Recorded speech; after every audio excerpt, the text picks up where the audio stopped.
ওয়ালাইকুম একটা রেসিপি নিয়ে চলে এসেছি। আলুর করে দেখাবো, কিন্তু নাম জানি না, এটা করে দেখাচ্ছি। ওই জন্য আলুটা এভাবে গ্রেট করে নিতে হবে। গ্রেটারে দিয়ে দিলাম রেসিপির জন্য। এইবার দেখাচ্ছি। আলুগুলো হচ্ছে গ্রেট করে রেখেছিলাম, এইভাবে হচ্ছে ধুয়ে নিতে হবে। দুবার পানি দিয়ে ধুয়ে নেব। পেঁয়াজগুলো কেটে রেখেছিলাম, এখানে দিয়ে দিলাম পেঁয়াজগুলো রেসিপির জন্য। কাঁচা লঙ্কা কুচি করে রেখেছিলাম, দিয়ে দিলাম। একটু আদা রসুন বাটা ছিল, দিয়ে দিয়েছি। এটার জন্য চালের আটা থাকলে খুব ভালো হতো। চালের আটা নেই বলে ময়দা দিয়ে দিলাম। লবণ দিয়ে দিলাম, লঙ্কার গুঁড়ি দিয়ে দিলাম অল্প, গোটা জিরে দিয়ে দিলাম। এখানে নিচে ভালোভাবে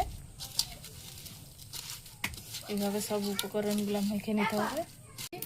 মেখে নেব ডিমটা দিয়ে। নিচ্ছি, লবণ দিয়ে দিলাম, দিয়ে এইটা মেখে নিচ্ছি। বেসনটা, বেসনের হচ্ছে সে বেটারে ডুবিয়ে দিতে হবে। ওইটা মেখে নিচ্ছি, একটু পাতলা করে মেখে নিতে হবে এটা বেসনটা। অল্প তেল দিয়ে দিলাম কড়াই, এভাবে শেপ দিয়ে আস্তে করে বেসন একটু দিয়ে রেস্টে দিয়ে দিতে হবে। এইভাবে তুলে নিচ্ছি, এইভাবে করে দিয়ে দেবো তাওয়ায়। এইভাবে করে দিয়ে এইভাবে ভেজে নিয়েছি, উঠিয়ে নিলাম। কত সুন্দর হয়েছে দেখুন। ডিম দিয়ে বেসন আর আলু দিয়ে যে এত সুন্দর রেসিপি হয়, চায়ের সঙ্গে খুবই টেস্টি লাগে। ছোট থেকে বড় সবাই পছন্দ করবে। আর আলু যে এত সুন্দর রেসিপি হয়, না দেখলে না খেলে বোঝা যাবে নি। একটা কেটে দেখাচ্ছি কত সুন্দর হয়েছে। মাঝখান থেকে কত সুন্দর হয়েছে দেখুন বন্ধুরা। মাঝখান থেকে কেটে দেখাচ্ছি আলুর কত সুন্দর একটা রেসিপি হয়েছে। এই রেসিপিটা খুবই টেস্টি লাগে খেতে, খুবই টেস্টি হয়। চায়ের সঙ্গে এমনিতেও খাওয়া যাবে সন্ধ্যার সময়। ওয়ালাইকুম একটা রেসিপি নিয়ে চলে এসেছি। আলুর করে দেখাবো, কিন্তু নাম জানি না, এটা করে দেখাচ্ছি। ওই জন্য আলুটা এভাবে গ্রেট করে নিতে হবে। গ্রেটারে দিয়ে দিলাম রেসিপির জন্য। এইবার দেখাচ্ছি। আলুগুলো হচ্ছে গ্রেট করে রেখেছিলাম, এইভাবে হচ্ছে ধুয়ে নিতে হবে। দুবার পানি দিয়ে ধুয়ে নেব। পেঁয়াজগুলো কেটে রেখেছিলাম, এখানে দিয়ে দিলাম পেঁয়াজগুলো রেসিপির জন্য। কাঁচা লঙ্কা কুচি করে রেখেছিলাম, দিয়ে দিলাম। একটু আদা রসুন বাটা ছিল, দিয়ে দিয়েছি। এটার জন্য চালের আটা থাকলে খুব ভালো হতো।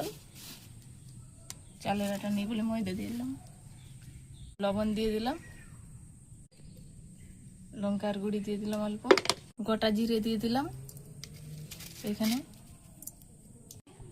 নিচে ভালোভাবে এইভাবে সব উপকরণগুলো মেখে নিতে হবে। মেখে নেব ডিমটা দিয়ে। নিচ্ছি, লবণ দিয়ে দিলাম, দিয়ে এইটা মেখে নিচ্ছি বেসনটা। বেসনের হচ্ছে সে বেটারে ডুবিয়ে দিতে হবে। ওইটা মেখে নিচ্ছি, একটু পাতলা করে মেখে নিতে হবে এটা বেসনটা। অল্প তেল দিয়ে দিলাম কড়াই, এভাবে শেপ দিয়ে আস্তে করে বেসন একটু দিয়ে রেস্টে দিয়ে দিতে হবে। এইভাবে তুলে নিচ্ছি, এইভাবে করে দিয়ে দেবো তাওয়ায়। এইভাবে করে দিয়ে এইভাবে ভেজে নিয়েছি, উঠিয়ে নিলাম। কত সুন্দর হয়েছে দেখুন। ডিম দিয়ে বেসন আর আলু দিয়ে যে এত সুন্দর রেসিপি হয়, চায়ের সঙ্গে খুবই টেস্টি লাগে। ছোট থেকে বড় সবাই পছন্দ করবে। আর আলু যে এত সুন্দর রেসিপি হয়, না দেখলে না খেলে বোঝা যাবে নি। একটা কেটে দেখাচ্ছি কত সুন্দর হয়েছে। মাঝখান থেকে কত সুন্দর হয়েছে দেখুন বন্ধুরা। মাঝখান থেকে কেটে দেখাচ্ছি আলুর কত সুন্দর একটা রেসিপি হয়েছে। এই রেসিপিটা খুবই টেস্টি লাগে খেতে, খুবই টেস্টি হয়। চায়ের সঙ্গে এমনিতেও খাওয়া যাবে সন্ধ্যার সময়।